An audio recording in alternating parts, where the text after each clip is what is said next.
In equanimity, every cell in your body will generate sweetness. What is equanimity? How will one become equanimous? Equanimity is not an attitude. Equanimous means the discriminatory, the discerning process of the intellect has been rested.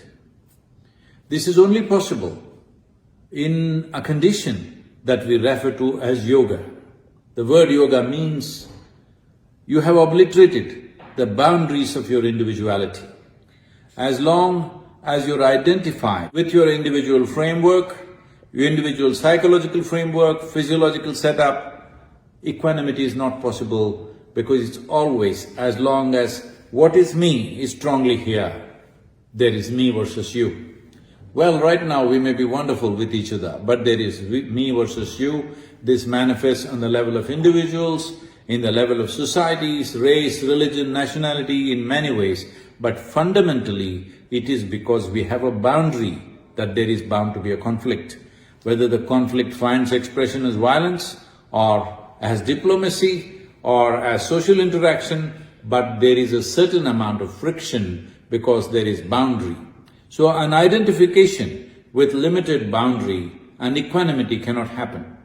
Only when you manage to obliterate the boundaries of your individual nature, then there is equanimity. In this equanimity, every cell in your body will produce something that we call as Amrutha. That means your life is generating the juice of life in its highest level of exuberance and sweetness. This every human being can experience if only they are willing to keep their own boundaries aside.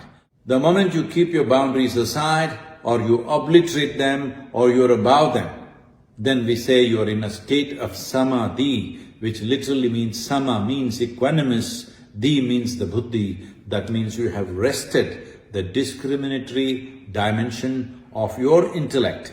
In this resting of discriminatory or discerning aspect of your mind, then you are in equanimity. In this state, you become utter overflow of sweetness.